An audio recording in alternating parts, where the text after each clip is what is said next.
السلام علیکم ورحمۃ اللہ وبرکاتہ۔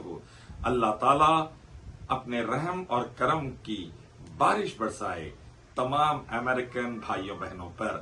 آپ جانتے ہیں امریکن بھائیوں بہنوں، اگر آپ لوگ اسلام قبول کر لیں اور ایک ہی رب اللہ کی عبادت اور آخر نبی محمد صلی اللہ علیہ وسلم کی اطاعت کو مان لے تو آپ کی زندگی میں امن، سلامتی، عافیت، خیر، ترقی کیسے آ سکتی ہے؟ آپ جاننا چاہیں گے کیسا آپ کامیابی کی طرف جا سکتے ہیں اس دنیا میں اور مرنے کے بعد بھی؟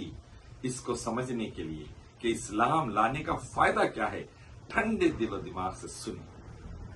پچھلے 20 سالوں میں 17.7 ملین سے زیادہ عورتوں کی عزت لوٹی گئی امریکہ میں۔ اگر اسلام ہوتا تو ان کی عزتیں بچ جائے گی۔ ہر سال امریکہ میں 2.1 ملین لوگ شراب اور تمباکو کی وجہ سے مر رہے ہیں۔ اگر اسلام رہے گا تو یہ لوگ بچ جائیں گے۔ امریکہ میں 1.5 ملین سے زیادہ لوگ مرتے ہیں ڈرگ اوور ڈوز سے۔ اگر اسلام ہوتا تو یہ بچ جاتے۔ امریکہ میں 4 لاکھ سے زیادہ قتل ہوتے ہیں ہر سال۔ اگر اسلام ہوتا تو یہ 4 لاکھ سے زیادہ جانیں بچ جائے گی۔ امریکہ میں 47 ملین لوگ غریبی میں ہیں۔ اگر اسلام ہوتا تو غریبی ہٹ جاتی۔ امریکہ میں 5.1 ملین سے زیادہ پروسٹیٹیوٹس ہے۔ اگر اسلام ہوتا تو اتنی زیادہ عورتوں کی عزت بچ جاتی۔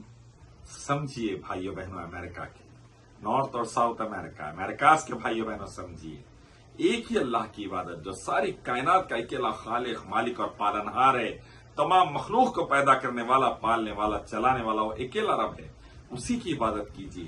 آدم علیہ السلام کی طرح، نوح علیہ السلام کی طرح، ابراہیم علیہ السلام کی طرح، اسماعیل علیہ السلام کی طرح، اسحاق علیہ السلام کی طرح، موسیٰ علیہ السلام کی طرح، عیسیٰ علیہ السلام کی طرح اور محمد صلی اللہ علیہ وسلم کی طرح، اور آخر نبی محمد صلی اللہ علیہ وسلم کی اطاعت کیجیے۔